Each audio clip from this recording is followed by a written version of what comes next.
जय हिंद दोस्तों, नमस्कार प्यारे दोस्तों, कैसे हैं आप सभी।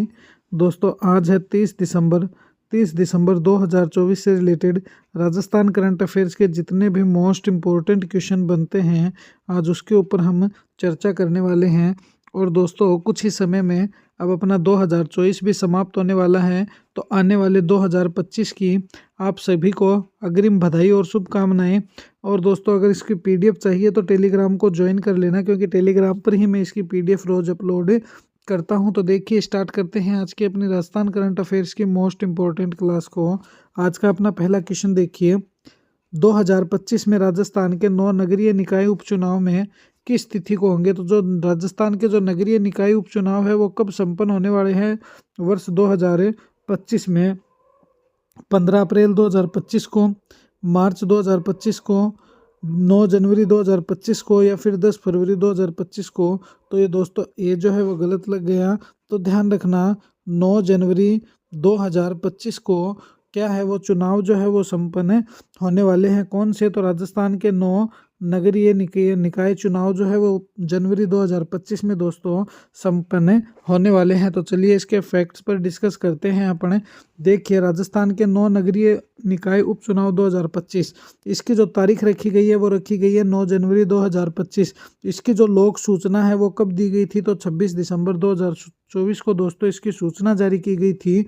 और इसमें अध्यक्ष का पद जो मिला है वो कौन दावेदार है, तो पीलीबंगा, हनुमानगढ़, रिंगस सिक्कर और कुशलगढ़ बांसवाड़ा। वैसे दोस्तों रिंगस सिक्कर नहीं हो सकता, क्योंकि रिंगस जो है, रिंगस और चोमू दोस्तों दोनों के दोनों किस बॉर्डर पर लगते हैं, तो जयपुर की बॉर्डर पर लगते हैं। कहाँ लगते हैं, जयपुर की बॉर्डर पर रिंगस लगते हैं और चोमू भी लगता है। तो देखिए इसके वार्ड के सदस्य कौन कौन हैं, तो देखिए Kapasan Chittorgarh ward number 17, Phulera Jaipur ward number 18, Dausa ward number 17, Pipar शहर जोधपुर ग्रामीण ward number 30, Sawai Madhopur ward number 55, Jhalawar ward number 13। नगर निकाय उपचुनाव का मुख्य निर्वाचन अधिकारी जो है दोस्तों वो कौन है, नलिनी कठोतिया है। कौन है, नलिनी कठोतिया जी नगर निकाय उपचुनाव का मुख्य निर्वाचन अधिकारी है। चलिए क्वेश्चन नंबर 2 पर डिस्कस करते हैं। 2 नंबर क्वेश्चन देखिए, राजस्थान में सुपोषित माँ अभियान के तीसरे चरण का प्रारंभ कब किया गया। तो राजस्थान में दोस्तों एक अभियान चलाया गया था, सुपोषित माँ अभियान। मतलब कि आप सभी जानते हो, इसको टुकड़ों में बांट लो, सुपोषित माँ अभियान। इसमें दोस्तों कुछ किट वगैरह देने के प्रावधान किए गए थे। तो इसके जो थर्ड चरण है उस थर्ड चरण का दोस्तों अब क्या हुआ है, तो प्रारंभ किया गया था। तो कब किया गया था, 15 दिसंबर 2024, 26 दिसंबर 2024, 28 दिसंबर 2024 या 10 नवंबर 2024। तो दोस्तों 15 दिसंबर 2024 को राजस्थान में सुपोषित माँ अभियान के तीसरे चरण को प्रारंभ कर दिया गया था। देखिए इसके फैक्ट्स पर डिस्कस करते हैं अपन।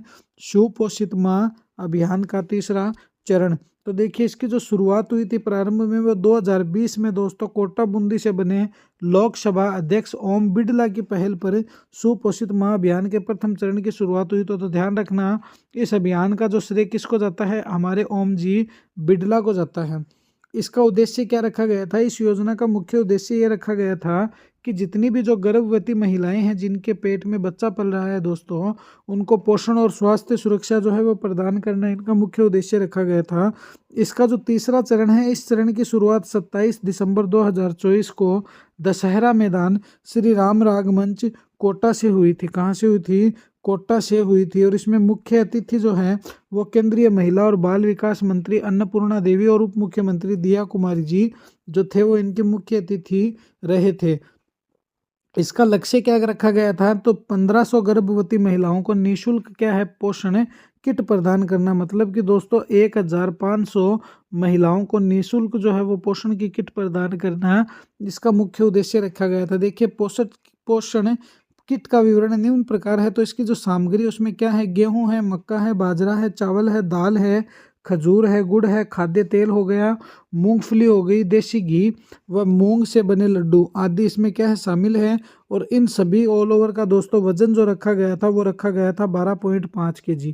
कितना रखा गया था, 12.5 किलो इन सभी का दोस्तों वजन जो है वो रखा गया था। क्वेश्चन नंबर 3 पर डिस्कस करते हैं। 3 नंबर देखिए, राजस्थान कैडर के 1990 बीच नहीं है दोस्तों, ध्यान रखना क्या है, बेच है, सही कर लेना। के IAS अधिकारी को RBI का गवर्नर नियुक्त किया गया। निम्न में से वह कौन है?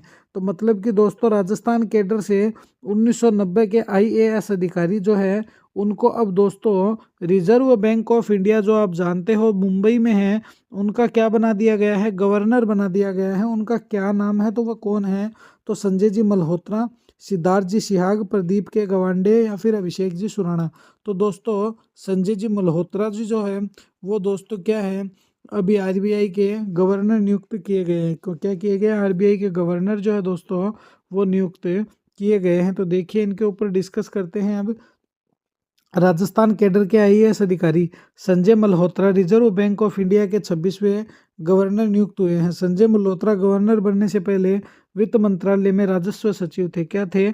राजस्व सचिव थे। बीकानेर जिले के मूल निवासी संजय मल्होत्रा पहले राज्य संचालित REC के चेयरमैन और मैनेजिंग डायरेक्टर के पद पर भी दोस्तों क्या है, रह चुके हैं। मैनेजिंग डायरेक्टर के पद पर भी रह चुके हैं। तो ध्यान रखना संजय मल्होत्रा जो RBI के गवर्नर बन चुके हैं वो किस जिले के हैं? तो अपने बीकानेर जिले के। कहाँ के हैं? बीकानेर जिले के हैं। देखिए सुप्रीम कोर्ट कोलेजियम के द्वारा राजस्थान हाई कोर्ट में किन जजों की नियुक्ति की सिफारिश की गई है? तो दोस्तों सुप्रीम कोर्ट की कोलेजियम के द्वारा अपने जोधपुर की राजस्थान हाई कोर्ट में किन जजों की नियुक्ति के लिए दोस्तों सिफारिश का ऑर्डर लगाया गया? संजय मिश्रा, इमरान खान, अमन त्यागी, प्रमील कुमार माथुर। तो दोस्तों सही आंसर क्या हो जाएगा? प्रमील कुमार माथुर। क्या हो जाएगा? प्रमील कुमार माथुर। देखिए इसके फैक्ट्स पर डिस्कस करते हैं। राजस्थान हाई कोर्ट जज नियुक्ति 2024। सबसे पहले देखिए 3 जजों की नियुक्ति की सिफारिश की गई है सुप्रीम कोर्ट कोलेजियम के द्वारा। सबसे पहले है प्रमील कुमार माथुर जो हाई कोर्ट में रजिस्ट्रार जनरल है। इंद्र प्रकाश श्रीमाली जिला और सेशन न्यायाधीश जयपुर मेट्रो द्वितीय। तीसरा है दोस्तों चंद्रशेखरन शर्मा वरिष्ठ जिला और सेशन न्यायाधीश है। इनकी जो बेंच है सभी अधिकारी 1992 बेंच के क्या है? अधिकारी है। क्या है? 1992 बेंच के अधिकारी है। इनकी सिफारिश सुप्रीम कोर्ट कोलेजियम ने प्रमील कुमार माथुर, इंद्र प्रकाश श्रीमाली और चंद्रशेखरन शर्मा को जज नियुक्त के लिए क्या कर दिया दोस्तों? इनकी सिफारिश लगाई है कि साहब इनको तुम अपने हाई कोर्ट में क्या कर दो? तो न्यायाधीश के पद पर नियुक्त कर दो। अब देखिए हाई कोर्ट पर डिस्कस करते हैं। तो हाई कोर्ट में कुल स्वीकृत न्यायाधीश कितने हैं दोस्तों? स्वीकृति जिनको मिली थी 50 है। नियुक्ति के बाद दोस्तों कितने हो गए? 35 हो गए। वर्तमान में कितने कार्य कर रहे हैं? सर 32 कर रहे हैं। तो देखिए वर्तमान में 32 कर रहे हैं। जजों की संख्या कितनी थी? 35 थी। अब दोस्तों स्वीकृत कितने हैं? तो 50 जज है। कितने हैं? 50 जज है। चलिए नेक्स्ट क्वेश्चन पर डिस्कस करते हैं। बहुत ही दोस्तों मोस्ट इंपॉर्टेंट क्वेश्चन है ये। GST काउंसिल की 55वीं बैठक का आयोजन 21 से 22 दिसंबर 2024 को किस जिले में किया गया?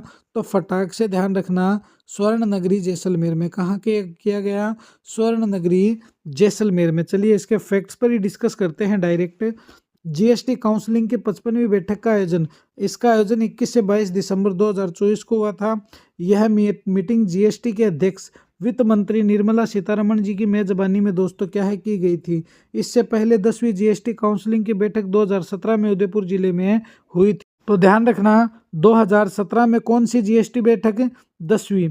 और 2024 में दोस्तों कौन सी? 55वीं।